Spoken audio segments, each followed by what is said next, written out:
Tout notre combat doit tendre à acquérir l'humilité. Le malin est tombé à cause de son orgueil et essaye de nous tenter, nous aussi. Par contre, mes frères, cherchons l'humiliation pour pouvoir contempler la gloire de Dieu dès ici-bas, puisque le Seigneur se fait connaître à l'humble par le Saint-Esprit. L'âme s'humilie complètement si elle a goûté la douceur de l'amour divin. C'est comme si elle naissait à nouveau. De toutes ses forces, elle tend vers Dieu, qu'elle aime, jour et nuit, et pour un instant se repose dans le repos de Dieu. Puis elle recommence à se chagriner à cause des humains. Si mon amour pour le Seigneur est si infime, et cependant si grand mon désir, combien grande doit avoir été la peine de la Mère de Dieu quand, après l'ascension du Seigneur, elle resta seule sur la terre. Pendant longtemps, je n'ai pas réussi à comprendre ce qui m'arrivait. Je pensais, je ne condamne personne, je n'accueille pas les pensées mauvaises, j'accomplis mes devoirs consciencieusement. Je me prive dans le manger, je prie sans cesse. Pourquoi donc les démons m'assaillent-ils? Je me vois dans l'erreur et ne puis m'expliquer pourquoi. Quand je prie, ils disparaissent pour un moment. Mais ils reviennent toujours.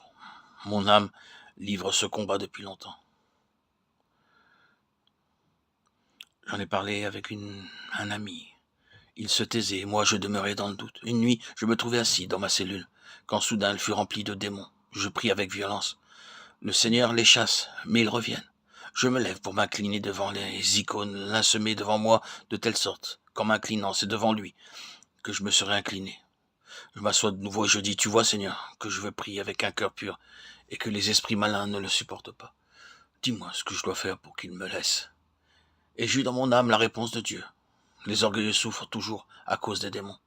Seigneur, tu es miséricordieux, dis, fais-moi savoir ce que je dois faire afin que mon âme soit humble. Et le Seigneur répondit dans mon âme, tiens-toi dans ta pensée en enfer et ne désespère pas. Ô miséricorde de Dieu, je suis une horreur devant Dieu et devant les hommes, mais le Seigneur même m'encourage, me guérit et enseigne lui-même à mon âme l'humilité, l'amour, la patience et l'obéissance.